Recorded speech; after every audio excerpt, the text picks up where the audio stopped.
Lindsey Graham, Republican Senator up for reelection this year, has held his seat forever.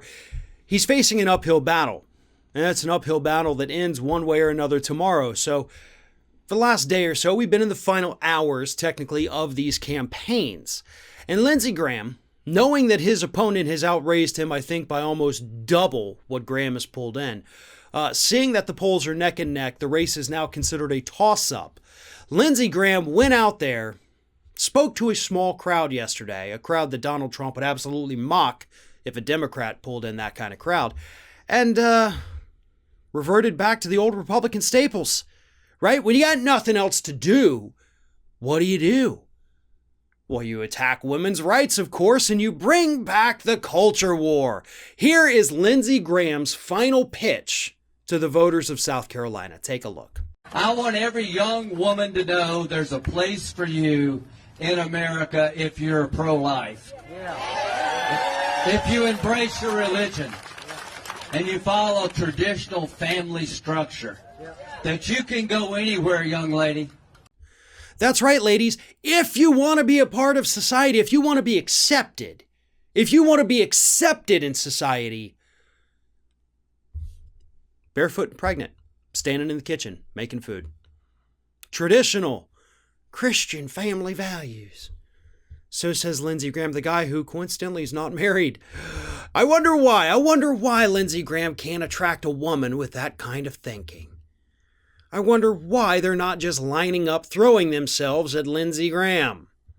And I'm not trying to imply anything that others have implied. I'm just saying when you have those kind of backwards thoughts about women, it's kind of hard to find one that's willing to say, oh, you know what, I'll throw all my values away to be with this man who thinks I should have no rights.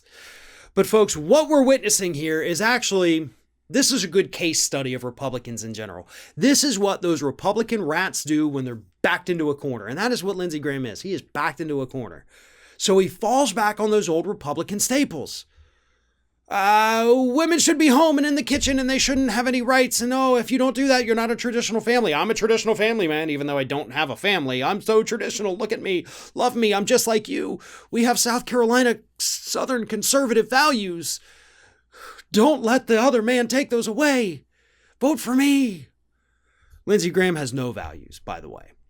He is not pro-life. Lindsey Graham would send every single troop we have enlisted in the U.S. military overseas to die just because Lindsey Graham loves war so much. I mean, I remember when Lindsey Graham was running for president back when we were watching those 2015 presidential debates, every single question Lindsey Graham was asked, whether it was about the economy, if it was about the environment, no matter what it was about, Lindsey Graham would bring up terrorists overseas, and we got to take them out. He absolutely drove every single thing back, because I wrote about it at the time, drove everything back. Terrorists are bad, we got to go take them out. We got to send our troops over there, let's get them. Well, sir, you were asked about the minimum wage. Well, I'll tell you who doesn't have a minimum wage, Al-Qaeda. See, I mean, that was an extreme example, but that's the kind of thing Lindsey Graham does. He doesn't know very much about things. I'm sorry, Republicans, but he doesn't. If Lindsey Graham had been running in any state that's not South Carolina, or Kentucky probably, we wouldn't know who he is. He wouldn't exist in the world of politics. He's got that Southern twang. He's got that Southern charm. He's able to sweet talk voters with absolutely nothing. But from the looks of it, voters in South Carolina are starting to wake up. They understand that Lindsey Graham has nothing to offer them except for backwards ways of thinking, wanting to take the United States back to the 1930s in more ways than one. That's what you get with these Southern Republicans. They're not actually going to do anything to help you. Oh, and believe it or not, even when they have the authority to do so, they're not going to do anything about those culture war issues that they love to drum up to get you all mad and vote for them. I mean, George W. Bush's big thing was let's get rid of abortion. He had a Republican White House, a Senate, House, Supreme Court. He put 2 justices up there. Do you know how many times they made abortion illegal? None. Because Republicans they can't actually achieve that goal. Because if they achieve that goal, what are they going to run on in the future? I wish more people would wake up to that. And to be honest, to a certain degree, Democrats are kind of the same way.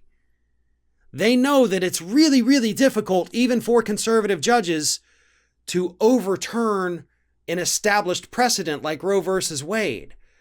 Just because conservatives have the majority doesn't mean they're actually going to have the opportunity or the will, I guess we should say, to actually do that. You really, really just can't. You could do some things. Yes, I'm not saying women's rights couldn't be curtailed. I'm just saying both sides use this issue to scare people. And that's what Lindsey Graham, in effect, is doing right now. Because he has nothing else. Lindsey Graham has no ideas. Lindsey Graham has no plan for America. Lindsey Graham is out for Lindsey Graham. And I hope the people of South Carolina realize that. And what else I want you to do? I want you to look back at the last 15 years of your lives with Lindsey Graham serving as your senator, or however long he's been serving, and think to yourself, what single thing has he done in that entire time that actually benefited your life? I think you'd be surprised that there's no answer to that.